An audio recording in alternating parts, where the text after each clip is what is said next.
Suasana itu mencekam tau lo, kayak ini supir pakai kacamata hitam, pakai kemeja warna coklat kayak. Terus Lu kayak, ngerasa kayak di bawah kartel lah ya. iya. Berarti lu survivor. Hmm. Lu berhasil kembali dengan selamat. Iya. Ya kan? Lu akui itu. Gua akuin lah. Tapi lu sadar nggak? Apa? Status lu di Indonesia itu jadi apa? Apa gua nggak tahu. Apa? Sekarang gini ya. Lu misalkan lu menetap di suatu tempat tanpa izin yang jelas. Berarti lu adalah? Visa gua kan visa holiday. Holiday kan 3 bulan. 3 bulan. Seingat gua 3 bulan ya. Seingat lu 3 bulan. Iya. Tapi lu di sana sebagai pekerja. Pekerja. Ilegal ya. Ilegal ya. Kita track back dulu deh. Iya. Lu awal mula lu bisa ke sana tuh apa? Oke, jadi tuh dulu gue ingat banget ya, gue tuh diiming-imingin kerja di hotel. Pariwisata berarti? Pariwisata. Oke. Ya kan, gue di hotel di daerah Thailand. Ya kan. Gue tanya gue kerja gue apa? Housekeeping. Nah, tapi pertanyaan gue itu kenapa gue pas di interview mengenai komputer. Ntar lu gimana? Iya, pas gue di interview kan Zoom meeting, interview online kan. Iya. Ditanya ya, pertanyaan tuh mengenai komputer. Seputar komputer. Iya, ya Microsoft, Office, Excel segala macem. Gue kan housekeeping ya, gue di situ awalnya udah mulai curiga nih. Lah, kenapa gue tanya komputer? Oh, mungkin gue akan ditaruh di front office apa gimana? Kita lurusin dulu nih. Ya. Seputar office itu maksudnya kan bukan lu ke komputer tuh bukan tanda kutip IT segala macam kan, berarti lu lebih ke perkantoran ya. Iya. Administrasi lah. Gue mikir kayak gitu. Berarti lu seputar Excel segala macam kayak gitu. Oke, terus? Ya udah gue jawab aja, ya gue ala kadarnya aja, nggak yang apa namanya jago-jago banget. Nggak jago-jago banget. Nggak jago-jago banget gue. Oke. Tiba-tiba udah ngelempar kerupuk tadi itu kan. Sponsor kalau mau masuk sini ya. Oke.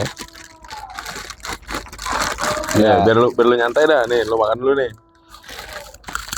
Maksud gue tuh di situ gue udah kaget sebenarnya. Kagetnya dalam hal? Ya gue mau housekeeping gue ditanyain soal kayak gitu-gituan. Soal apa tuh? Komputer. Seputar ilmu komputer lah. Iya. Ilmu komputer dalam tanda kutip office ya. Microsoft Office. Perkantoran berarti. Administrasi segala macamnya lah. Oke. Ya lolos lah gue.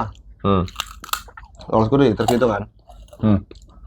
Dan gue tuh inget banget. Gue tanya, ini kan di hotel. Itu nama hotelnya apa? Gue harus nyari tahu. Lokasinya di mana segala macam. Gue lupa nama hotelnya apa karena gue cuman seminggu kalau nggak salah di situ. Semingguan lo. Bentar, ini kan gue tadi nanya track back soal gimana caranya lo bisa ke sana kan? Iya, adalah channel yang gue nggak bisa sebutin itu di sini. Broker berarti? Bukan broker, orang dalam. Orang dalam apa nih? Orang dalam lah pokoknya. Orang dalam perhotelan tadi. Gue kenal. Oke, terus tiba-tiba iya benar, tiket gue ke Thailand. Soalnya gini, yang gue tahu itu kan soal ya seputaran Kamboja lah, seputaran Kamboja. Yang gue inget itu emang ada teman kita nih, ya kan, teman kita. Mungkin juga lo kenal kali, mungkin lo juga kenal. Sebagai salah satu orang yang termasuk ke dalam batch pertama keberangkatan ke Kamboja. Iya, gue tau. Iya kan? Iya. Gue nggak bisa sebut namanya. Mr. D. Ya, Mr. D lah. Mr. D. Kita anggap Mr. D lah. Dan itu gue lihat itu kan beritanya kemana-mana. Iya. Itu beritanya kemana-mana. Betul. Ya masuk koran kan? Iya, masuk koran, masuk berita, masuk media nasional. Iya. Yang gue ingat ada mukanya dia. Ada mukanya dia. Bahkan sampai gue sempet panik karena di chat dengan bahasa dia ngaps di mana. Sedangkan dia nggak pernah ngechat gue, ya kan? Nggak pernah ngechat gue dalam bahasa itulah, gaya bahasa itu. Lu termasuk ke batch itu nggak atau batch berikutnya? berikutnya gue. Kalau dia kan si Mister D itu tujuannya langsung ke Kamboja. Gue ke Thailand dulu men. Tiket gue tuh ke Thailand. Berarti lu transit dong. I don't know. Intinya gue cuma ngikutin dari perintah aja. Dari perintah. Dari perintah. Lu nanti perintah dari si penyalur kerja ini. HR-nya, HR. Ada HR ya? HR itu bro. Walaupun ilegal. Iya namanya perusahaan pasti ada HR-nya dong. Nah, dia bilang ini tiket lu kayak gini. Lu ke Thailand. Tetap ada transit di Malaysia semalam. Habis itu ke Thailand. Gue lupa nama bandara Thailand apa itu namanya agak ribet. Itulah pokoknya. Nah dari Thailand itu ke suatu tempatnya itu, gue nggak bisa nyebutin kotanya ya. Kurang lebih 4 jaman lah. 4 Bentar, jam. ini lu jalur apa? Dari pesawat nih. Ini gue udah nyampe di Thailand nih. Oke, lu berarti pertama berangkat dari Indonesia lu naik pesawat. Pesawat dong. Naik getek gue anjing. Ya gue naik pesawat. Oke. Naik pesawat. Kalau detailnya ya gue transit di Malaysia dulu tuh. Di Malaysia semalaman. Besok paginya baru gue flight lagi langsung ke Thailand. 2 kali ini berarti? Iya 2 kali dong transit. Oke. Nah gue lupa nama bandaranya apa. Mungkin kalau dikasih pilihan gandanya gue inget tuh. Gue juga lupa lagi. Oke, setelah lu sampai Thailand tuh lu ngapain? Pertama cek paspor lah udah pasti lah segala macam. Ya imigrasi lah. Nah terus gue dikasih chat. Ikutin ada orang ketika lu keluar dari situ ada orang yang ngasih kodenya let's say 077 gitu. Gue lupa kodenya berapa. Berarti kurang lebih kayak orang yang ini ya, kayak orang yang jemput tuh kan ada biasanya ada naruh papan segala macam kan. Iya kayak gitu. Misalkan gue jemput Pak siapa? Pak Nawang misalkan. Iya, Pak Nawang 077 gitu. Iya. Nah, ini ada nama orangnya 077 gitu. Gue cuma lupa nomornya berapa. Berarti batch keberangkatan lu ini ada grup gitu dong? Ada grup. Gue berlima. Berlima. Oh, dipecah. Oke, dipecah. Ya, intinya kita disatuin dalam satu grup di WhatsApp. Dibilang guys, nanti kalian berangkat berlima ya gitu. Si ini gitu. Oke, terus ada yang dari Lampung, ada yang dari Sumedang, ada yang dari Bandung. Itu kita ketemunya di Suta. Soekarno-Hatta. Oke. Soekarno-Hatta. Gue bilang ini ya dengan pernyataan mereka sama. Gue kerja dapat pengalaman di hotel jadi office boy. Ada yang jadi supir segala macam. Gue pikir ya udah kita di satu hotel yang sama berarti. Gue bilang. Oke. Nah gue sebagai housekeeping pada saat itu. Housekeeping hotel. Yoi. Oke. Udahlah kita jalan kan. Makan nggak? Makan. Nyampe kita ke satu hotel nih. Ya kan? Hotel apa? Anggap gak usah disebut deh. Ada pokoknya nama hotelnya ada di Indonesia juga. Oke, anggaplah itulah. Tapi hotel itu kepemilikan siapa? Thailand. Kamboja. Kepemilikannya. Ya gue nggak tahu. Pokoknya itu kayaknya punya internasional. Kayak misalnya di Indonesia ada, di luar negeri juga ada gitu. Oke. Ya kayak Mercure gitu. Lu tertarik karena dibilang lu bakal jadi housekeeping. Ya. Akhirnya lu masuklah berangkat di batch itu, terus lu jadi apa? Belum, gue di hotel itu, gue di training. Oke. Di trainingnya nih agak aneh menurut gue. Anehnya? Lu tau nggak? Gue di dalam satu kayak ballroom tapi yang kecil gitu kayak untuk ada ruangan tapi ada meja-meja di situ. Gue tuh di training di situ. Ya gue bingungin Pak. Di situ gue di trainingnya pakai bahasa Malaysia. Bahasa Malaysia. Yang notabene lu tinggal di Kamboja. Thailand itu. Oh, masih di Thailand. Gue nggak bisa nyebutin nama kotanya. Oke. Berarti lu sekarang posisinya itu ada lu kerja di hotel Thailand. Tapi lu di training untuk bisa bahasa Malaysia. Iya, itu kan aneh ya. Ya, seminggu gua. Tapi lu masih nganggep itu sebagai bentuk arahan untuk menjadi housekeeping kah atau hal lain? Gua positive thinkingnya tuh, apakah ini gua akan ditaruh di cabang Malaysia atau di hotel yang sama gitu ya? Gitu kan? Apa gimana? Karena ya Thailand, Malaysia kan bisa dibilang deket lah ya. Iya, Iya, maksud gue kan tinggal- ya kita negara tetangga lah. Iya, gue nggak tahu nih. Tiba-tiba gue disuruh belajar Malaysia nih. Jadi Aina cakep, pandai cakep bahasa Malay nih. Cemana nih? Lo harus fasih itu, Nggak harus fasih, tapi seenggaknya gue ngerti dan bisa ngebales mereka ngomong apa. lempar feedback. Yoi. Oke. Terus? Terus long story short, gue tiba-tiba bilang, ini kamu siapin, ini paspor kamu. Jadi pas gue nyampe di hotel itu kan paspor gue ditahan. Langsung ditahan. Langsung ditahan sama pihak sananya. Oke. Terus dia bilang, ini paspor kamu nanti kamu kasih ini ke border ya, katanya. Kamu Perbatasan. perbatasan. Imigrasi lah. Kamu akan lintas negara soalnya. Gue tanya, ini kemana? Kambodia. Gue kaget. Kamboja. Gue bilang, iya. Di hotel sana. Iya. Oke. Ya udah. Lo tau nggak? Gue dimasukin ke dalam satu mobil yang agak sedikit. Lo tau Hi-S kan? Hi-S. Ya, Hi-S itu Anggaplah mungkin ini lebih terkenal travel kali ya. mobil travel. Mobil travel lah. Ya, gue 5 orang di situ dan sepanjang perjalanan itu suasananya menurutku sangat amat mencekam karena kita melewati jalanan yang nggak ada penduduknya, atau yang kanan kiri ladang, sawah, Kayak jalur penyelundupan ya. lurus, jalannya lurus. Gue kalau ngeliat ke depan tuh jalannya lurus, tapi kanan kiri tuh cuman kayak ada sawah, ladang, tanah merah segala macam, dan cuacanya itu panas banget. Wah, gue bilang anjing nih apa ini, gue deg-degan Oh, itu banget. siang. Siang. Jadi setelah lo dibawa untuk training itu akhirnya lo dilempar ke Kamboja dari Thailand ya. Iya, Dari Thailand lewat darat. lewat darat. Lewat darat. Berarti ini kita tarik dulu ya. Hmm. Ini kita tarik dulu. Berarti lo berangkat dari Indo setelah ketemu HR lah lo bilang tadi kan ya. HR lo bilang tadi lo naik jalur udara sampai ke Thailand. Setelah dari Thailand akhirnya lo ikut training segala macem. Iya. Yang dibilang apa, hotel untuk housekeeping segala Iya. macem gitu kan ya. Akhirnya lo dioper lewat darat untuk ke Kamboja. Yoi. Oke, terus itu belum ada penjelasan lu bakal kerja apa? Belum ada.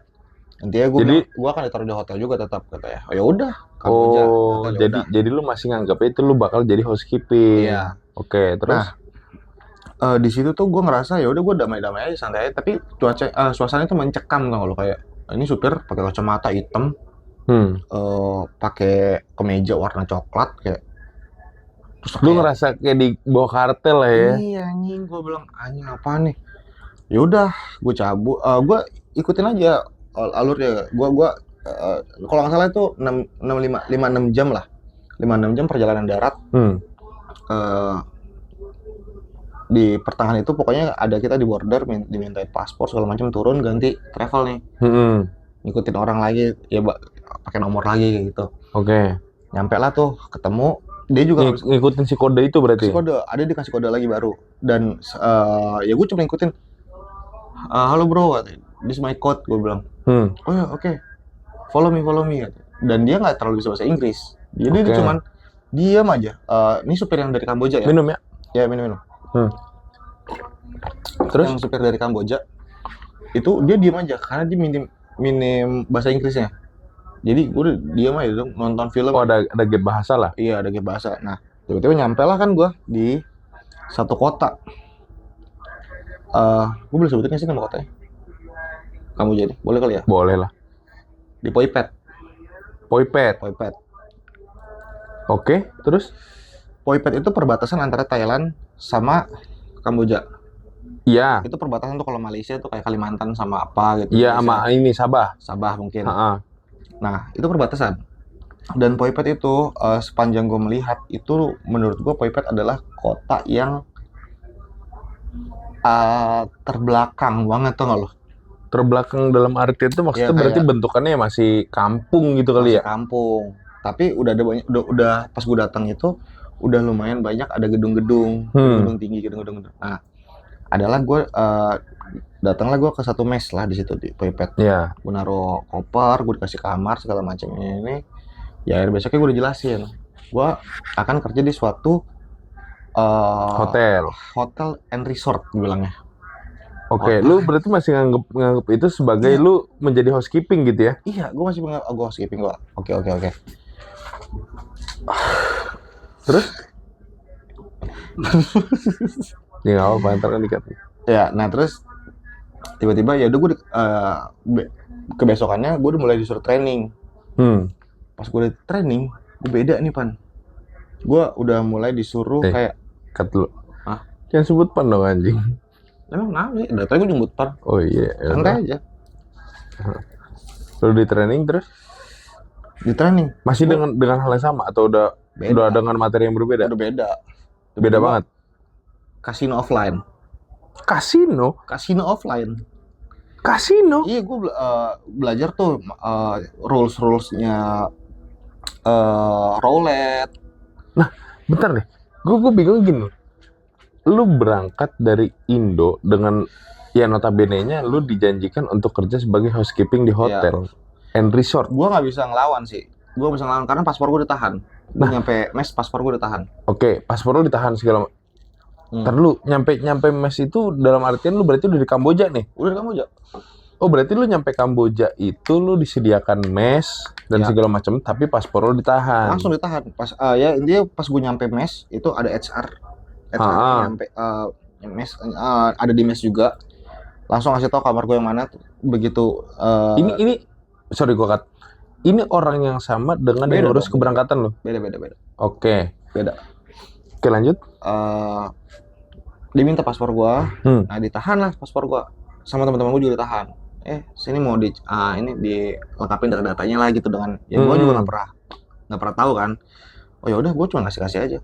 Ini kamar lo boleh pilih kasur yang mana aja segala macam, lo boleh atur lah segala macam ini. Lu kasih tanpa lo udah bertanya buat apa nih? Enggak, gue nggak nanya apa-apa.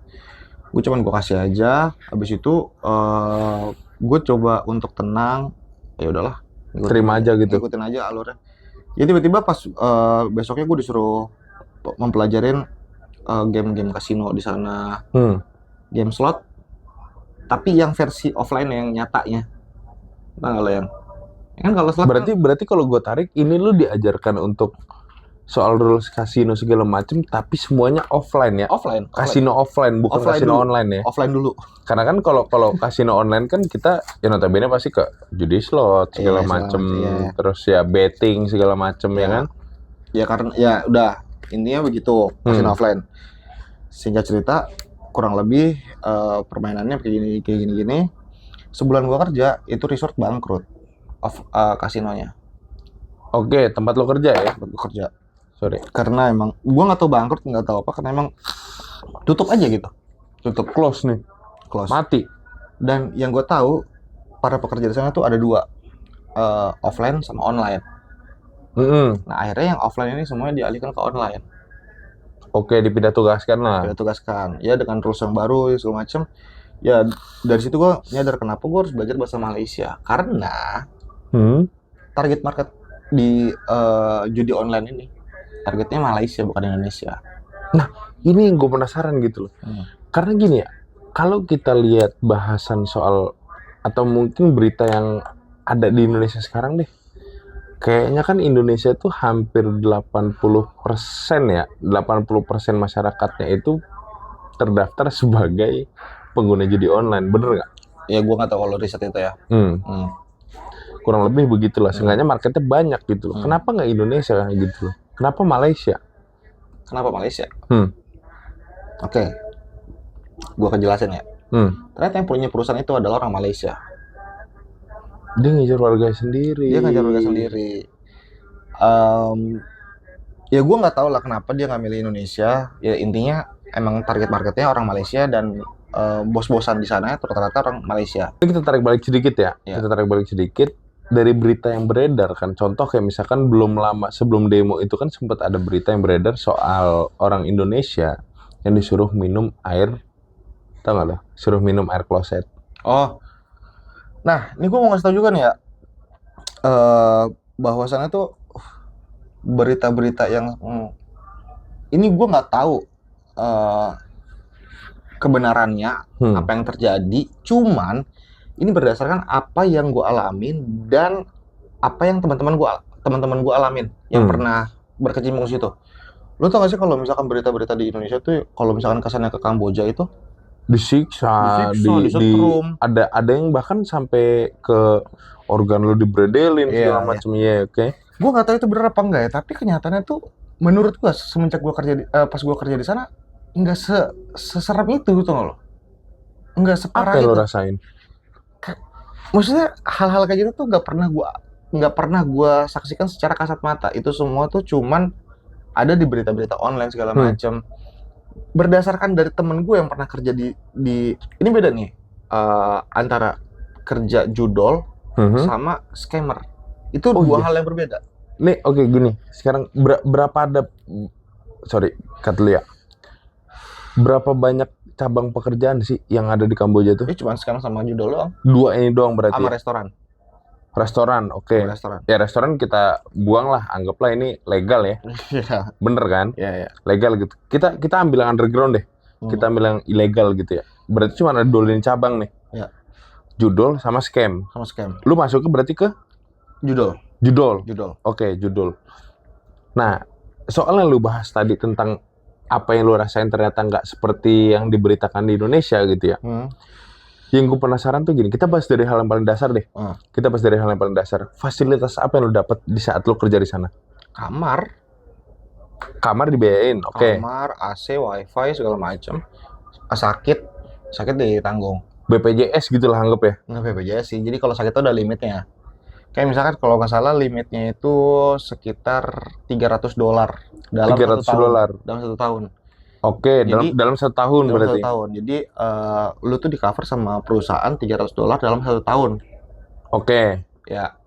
Jadi ketika ini 1 tahunnya tuh dari lu masuk ya, bukan pergantian tahun ya. Pergantian tahun Masehi. Misal lu masuk bulan Maret, ya udah dari bulan Maret ke bulan Maret gitu. Oke, berarti hitungan 1 tahun itu bener-bener berapa lama lu kerja di situ gitu ya. Gitu. Oke. Jadi Berarti gua anggap itu uang kesehatan lah.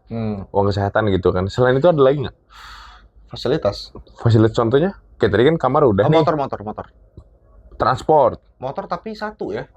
Satu Untuk bareng-bareng. Maksudnya kalau lu mau pakai ganti-gantian gitu. Misalkan jadi gini, ini gue jelasin secara detail dulu ya. Kita tuh kerja di sana tuh 12 jam, 9 ke 9. 12 jam? Yoi, 9 ke 9. 9 pagi ke 9 malam. Nah, otomatis kan dan kita libur tuh sebulan cuma 2 kali. Sebulan 2 kali? Yoi. Sebulan 2 kali dan kita dapat 1 motor. Nah, motor ini dipegang sama HR kuncinya. Jadi kalau lo mau pakai lo harus izin dulu. Misalkan lo mau pakai bang, gue pengen ke naik market gitu misalkan. Ya. Jam segini, ya udah pakai nih motor. Kalau lu lagi nggak ada yang pakai, kalau ada yang pakai lu tungguin tuh teman lu yang pulang, baru lu bisa pakai motor gitu. Jadi ganti-gantian. Oh, berarti lu nih ditaruh misalkan 1 mes 5 orang, anggaplah gitu ya. Anggaplah 5 orang. Berarti di saat itu lu cuma disediain 1 motor, ya lu harus gantian. Gimana pun caranya gitu. 1 mes nggak 5 orang. Berapa? Itu kita ada 3 tingkat. Wow. Ada 3 tingkat itu. Jadi 1 kamar itu ada 4 orang. Dan itu ada berapa kamar gue juga lupa. Intinya itu banyak orang. Karena kan yang gue denger dari ya berita-berita dimanapun lah, itu udah banyak nyebut kan ya. Kayak misalkan contoh kayak kota yang lo sebut tadi, Poipet gitu ya. Itu katanya mayoritas emang isinya orang Indonesia. Itu gue bisa bilang sih 80% orang Indonesia sih. 80%? 80% orang Indonesia kalau menurut gue ya. Karena setiap gue ke warung, gue ke toko makan, ke warung makan, pasti gue ketemu orang Indo. Udah pasti gue ketemu ya maksudnya banyak banget orang Indo di sana. Dan gini ya, ini balik lagi kita ke ngomongin soal yang pemukulan, strum segala macam gitu ya. Kenapa gue bilang gue di sana tuh nggak terlalu mencekam suasananya? Karena ya udah tuh kayak menurut gue kayak gue lagi hidup di daerah Indramayu gitu. Berarti tetap diperlakukan dengan layak ya? Secara manusia mungkin iya kali ya. Tapi secara jam kerja mungkin nggak kali ya? Iya. Karena kan ya notabene kan balik lagi nih, gue nggak tahu nih jam kerja di luar negeri, di luar Indonesia, apakah 9 to 5? Ya, 8 jam gitu ya. Iya, 8 sampai 9 jam lah. Iya, atau 12 jam bener-bener. Jadi gue nggak tahu nih, ini kerja normal buat mereka apa enggak gitu loh. Karena emang atasan-atasan kita, bos PIC kita yang dari Malaysia juga, itu kerjanya juga sama 12 jam juga. 12 jam? 12 jam juga. Makanya gue juga bingung, ini apa? Mungkin lu mikirnya kayak apa mungkin regulasi di luar negeri tuh kayak gini kali, Iya, gua kan seputar jam kerja belum gitu pernah ya. kerja di luar negeri masalahnya kan. Itu baru pertama kali. Baru pertama kali tuh ya. Dan lu langsung berangkat ke Kamboja. Ya, ekstrim tuh langsung gua. Dan ya dari namanya kita orang sama-sama orang Indo di negara lain, ketika kita ngobrol sama orang lain sama ya udah kayak ngobrol biasa aja gitu. Akhirnya kita saling cerita. Dan ini hal penting nih. Kalau lu pernah lihat berita orang dipukulin, orang disetrum, itu tuh ada beberapa dari company-nya temen gua yang disetrum, dipukulin. Itu Company apa tuh? Scam. Scam. Iya. Berarti berita atau video yang beredar sebanyak ini sejauh ini gitu ya. Sejauh ini itu lebih banyak soal penyiksaan tuh di scam gitu. Udah scam, setahu gua ya. Baik lagi nih setahu gua. Karena gua berdasarkan cerita dari teman-teman gua yang kerja di perusahaan di perusahaan itu gitu. Perusahaan scam tadi. Iya. Tapi sejauh ini lu berapa lama sih kerja di situ? 6 bulan gua.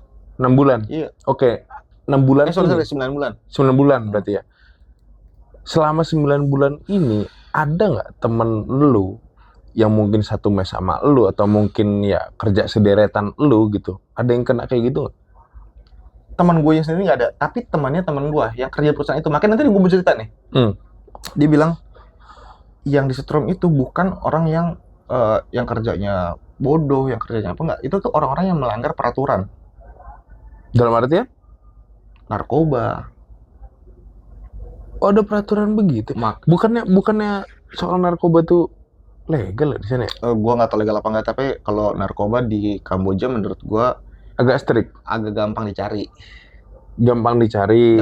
Oke, iya. tapi soal peraturan berarti ketat gitu. Oke, lanjut. Dan mereka tuh ngasih tahu ya selain narkoba itu nyolong uang kantor, tau lo.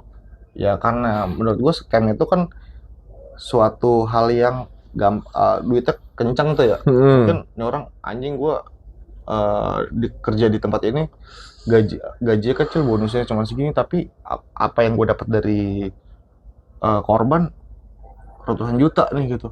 Cuman gue dapetnya cuma segini. Dia kesel mungkin ya. Akhirnya dia colong lah uangnya, dia tilep segala macam, ketahuan ya udah dipukulin, disetrum segala macam. Intinya balas dendam lah ya. Balas dendam sama perusahaan. Balas dendam perusahaan. Iya. Karena mungkin dia ngejalan job desk dia yang notabene scam atau judul segala macem lah. Dia bisa ngelihat langsung penghasilan dari si korban ini berapa. Cuman dia dapat cuman sekian gitu. Iya, benar. Dan itulah ya, maksudnya kalau misalkan orang-orang yang kerja judol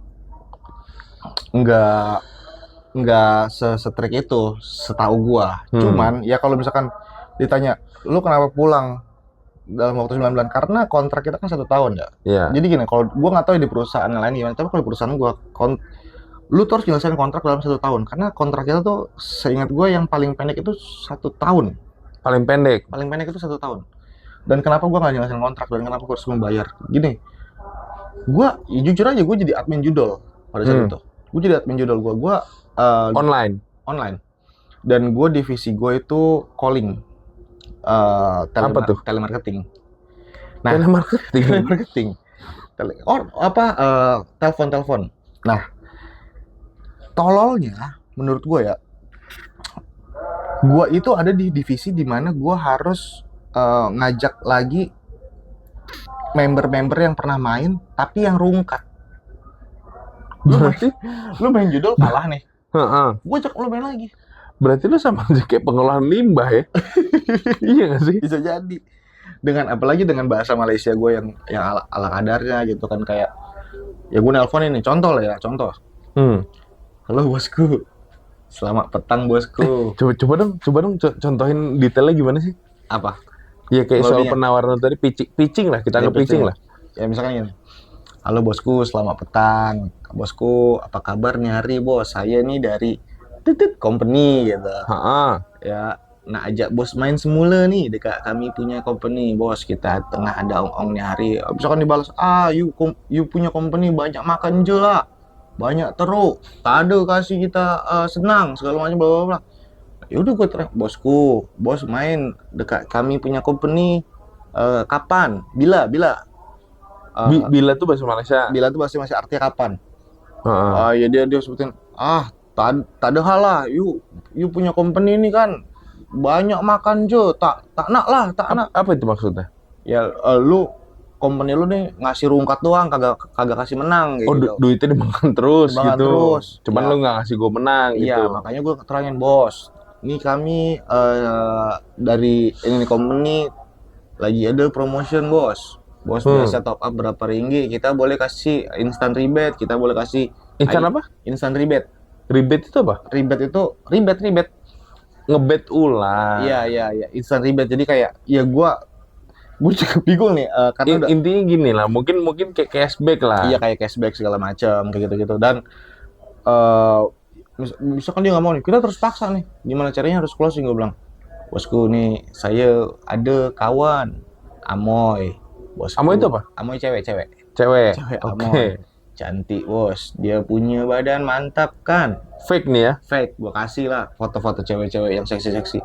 Nih bos, jika bos nak coba main dekat kami, bos boleh jika bos kalah, kita boleh bagi dia punya foto bugil. Sesimpel itu. Ya, iya banyak hal gitu, banyak hal gimana? Ya intinya bos kita tuh di sana tuh gua nggak mau tahu lu pakai cara apa. Yang penting lu bisa bawa member balik lagi main sama kita. Berarti lu secara nggak langsung kayak menghalalkan segala cara. Iya, tapi dengan satu cara, gua nggak boleh ngejanjiin kemenangan 100%. Karena ujungnya emang bakal ditarik Emang gitu nggak kan. bakal. Iya. Karena ya kita balik lagi ya soal konsep judi segala macam kan pasti bandar nggak mungkin kalah gitu kan. Iya. Betul nggak? Konsep judi. Iya kan? Benar. Bandar nggak mungkin kalah. Nggak Berarti lu mungkin tetap mengedepankan pemikiran itu ya. Iya. Karena emang benar begitu gitu ya. Karena rekaman kita tuh ada kita ngomong tuh ada rekaman ya. Jadi kalau misalkan ditanya ini member marah-marah nih sama kita. Kenapa gitu? Kenapa? Terus ada bukti kalau kita ngasih 100% kemenangan buat mereka. Terus dia kalah. Proofnya. Iya. Dia komplain. Misalkan dia komplain untung-untungnya kalau misalkan di jam kita lagi on duty nih. Tapi kalau kita lagi nggak on duty terus yang megang atasan kita, siapa yang ini? Misalkan nama samaran gua kan di sana kan Rapli. Iya, oke. Woi, Rapli nih. Siapa nih kasih 100% gitu? Iya, kasih 100% kemenangan. Tapi apa dia ini company ngasih ngasih mati jo. Tak ada menang. Udah besoknya gue disemprot. Lu ngasih bilang member 100% kemenangan, lu jangan kayak gitu lain kali. Oke. Sebentar, ini gua cut dikit ya. Kalau misalkan ada member yang komplain soal hal itu tentang lu yang menjanjikan kemenangan 100% tadi, kerugian untuk company lu apa sih? Nggak ada kan? Trust aja, hilang trust. Oh, intinya dia nggak mau kehilangan anggota tadi itu ya? Iya. Atau pengguna lah, konsumennya itu dia nggak mau kehilangan satupun konsumen yang udah bermain sekarang gitu. Iya, gimana caranya? Ya banyak juga sih dulu member-member gue kayak udah kalah banyak nih, tapi masih mau main. Karena gue punya hubungan yang intens sama dia gitu kan. Oh. Dan itu beratnya di situ. Sekarang kalau misalkan lu kan udah melalui semua itu ya, ya akhirnya lu bisa survive balik ke Indonesia lagi walaupun lu harus bayar penalti. Ada nggak sih lu penyesalan lu berangkat ke sana tuh? Nggak ada kan, gue bilang. Itu jadi pelajaran gue. Nothing tulus ya. Nothing tulus. Gue jadi semua yang terjadi dalam hidup gue tuh jadi pelajaran aja buat gue.